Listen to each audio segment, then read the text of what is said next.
नमस्कार। योगिनी एकादशी। योगिनी एकादशी साल की सबसे प्रमुख एकादशी तिथियों में से एक मानी जाती है और यह आषाढ़ मास के कृष्ण पक्ष की एकादशी है। यह एकादशी तीनों लोकों में प्रसिद्ध होने के साथ ही परलोक में मुक्ति देने वाली मानी गई है। इस एकादशी व्रत के प्रभाव से सभी पाप नष्ट हो जाते हैं।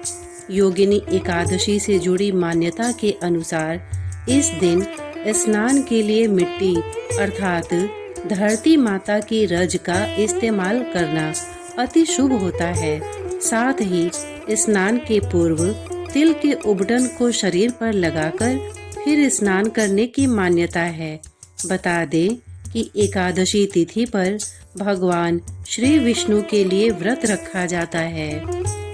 पूजा की विधि। योगिनी एकादशी के दिन प्रातः काल उठकर स्नान आदि करने के पश्चात पीले वस्त्र धारण करें। भगवान विष्णु का ध्यान करते हुए व्रत का संकल्प करें। तत्पश्चात पूजन के लिए मिट्टी का कलश स्थापित करें। उस कलश में पानी, अक्षत और मुद्रा रखकर उसके ऊपर एक दिया रखें तथा उसमें चावल डालें। अब उस दिए पर भगवान विष्णु की प्रतिमा स्थापित करें। पीतल की प्रतिमा हो तो अति उत्तम माना जाता है। प्रतिमा को रोली अथवा सिंदूर का टीका लगाकर अक्षत चढ़ाएं। उसके बाद कलश के सामने शुद्ध देशी घी का दीप प्रज्वलित करें। अब तुलसी के पत्ते और पुष्प चढ़ाएं। तत्पश्चात ऋतु फल का प्रसाद चढ़ाकर भगवान श्री हरि का विधि विधान से पूजन करें।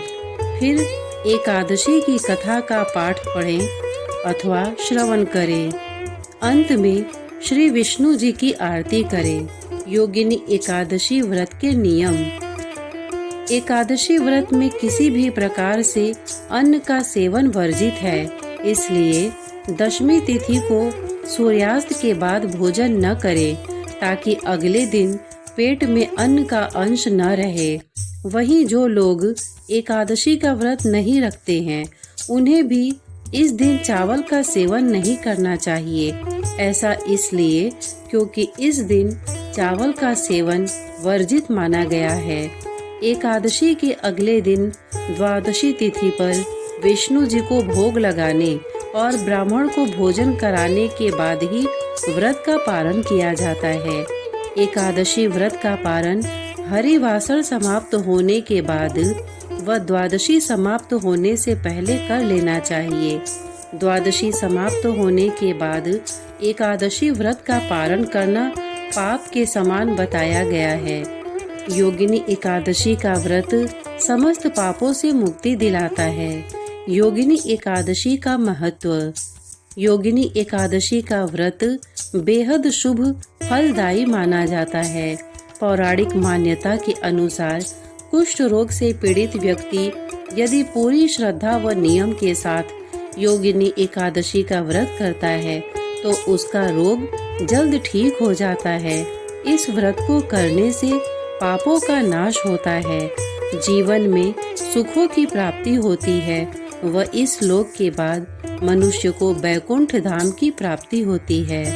व्रत की कथा। इस एकादशी व्रत की पौराणिक कथा के अनुसार स्वर्ग धाम की अलकापुरी नामक नगरी में कुबेर नाम का एक राजा रहता था। वह शिव भक्त था और प्रतिदिन शिव की पूजा किया करता था। हेम नाम का एक माली पूजन के लिए उसके यहाँ फूल लाया करता था। हेम की विशालाक्षी नाम की सुंदर स्त्री थी। एक दिन वह मानसरोवर से पुष्प तो ले आया, लेकिन कामासक्त होने के कारण वह अपनी स्त्री से हास्य विनोद तथा रमण करने लगा। इधर राजा उसकी दोपहर तक राह देखता रहा। अंत में राजा कुबेर ने सेवकों को आज्ञा दी कि तुम लोग जाकर माली के न आने का कारण पता करो, क्योंकि वह अभी तक पुष्प लेकर नहीं आया। सेवकों ने कहा कि महाराज, वह पापी अति कामी है, अपनी स्त्री के साथ हास्य विनोद और रमण कर रहा होगा। यह सुनकर कुबेर ने क्रोधित होकर उसे बुलाया। हेममाली राजा के भय से कांपता हुआ उपस्थित हुआ। राजा कुबेर ने क्रोध में आकर कहा, अरे पापी, नीच, कामी, तूने मेरे परम पूजनीय ईश्वरों के ईश्वर श्री शिवजी महाराज का अनादर किया है। इसलिए मैं तुझे शाप देता हूँ कि तू स्त्री का वियोग सहेगा और मृत्यु लोक में जाकर कोढ़ी होगा। कुबेर के शाप से हेममाली का स्वर्ग से पतन हो गया और वह उसी क्षण पृथ्वी पर गिर गया। भूतल पर आते ही उसके शरीर में श्वेत कोढ़ हो गया। उसकी स्त्री भी उसी समय अंतर्ध्यान हो गई। मृत्यु लोक में आकर माली ने महान दुख भोगे। भयानक जंगल में जाकर बिना अन्न और जल के भटकता रहा। रात्रि को निद्रा भी नहीं आती थी, परंतु शिवजी की पूजा के प्रभाव से उसको पिछले जन्म की स्मृति का ज्ञान अवश्य रहा। एक दिन घूमते घूमते वह मार्कंडेय ऋषि के आश्रम में पहुंच गया, जो ब्रह्मा से भी अधिक वृद्ध थे और जिनका आश्रम ब्रह्मा की सभा के समान लगता था। हेममाली वहां जाकर उनके पैरों में पड़ गया। उसे देखकर मार्कंडेय ऋषि बोले, तुमने ऐसा कौन सा पाप किया है जिसके प्रभाव से यह हालत हो गई? हेममाली ने सारा वृतांत कह सुनाया। यह सुनकर ऋषि बोले, निश्चित ही तूने मेरे सम्मुख सत्य वचन कहे हैं, इसलिए तेरे उद्धार के लिए मैं एक व्रत बताता हूँ। यदि तू आषाढ़ मास के कृष्ण पक्ष की योगिनी नामक एकादशी का विधि पूर्वक व्रत करेगा तो तेरे सब पाप नष्ट हो जाएंगे। यह सुनकर हेममाली ने अत्यंत प्रसन्न होकर मुनि को साष्टांग प्रणाम किया। मुनि ने उसे स्नेह के साथ उठाया। हेममाली ने मुनि के कथनानुसार विधि पूर्वक योगिनी एकादशी का व्रत किया।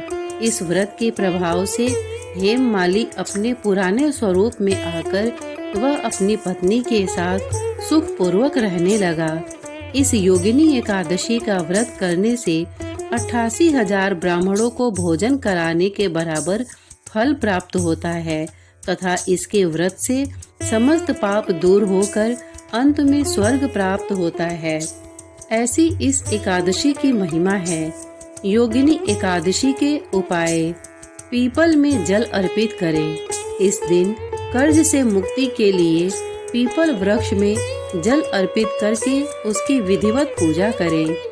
लक्ष्मी प्राप्ति: इस दिन धन धान्य तथा लक्ष्मी की प्राप्ति के लिए घर में भगवान श्री विष्णु तथा माता लक्ष्मी का केसर मिले जल से अभिषेक करें। घी का दिया: एकादशी तिथि पर पीपल में मीठा जल चढ़ाने तथा शाम के समय पीपल की जड़ में घी का दिया लगाना बहुत ही शुभ माना जाता है। तुलसी पूजन: एकादशी के दिन साय के समय तुलसी के सामने गाय के घी का दीपक जलाकर ओम नमो भगवते वासुदेवाय नमः का जाप करते हुए तुलसी जी की 11 परिक्रमा करें। इस उपाय से घर के समस्त संकट और आने वाली परेशानियां भी दूर हो जाती हैं। दान पुण्य: एकादशी के दिन उपवास के पश्चात द्वादशी तिथि पर पारण से पूर्व ब्राह्मणों को मिठाई, दक्षिणा तथा गरीबों को खाद्य सामग्री देने के पश्चात ही खुद पारण करना लाभकारी होता है।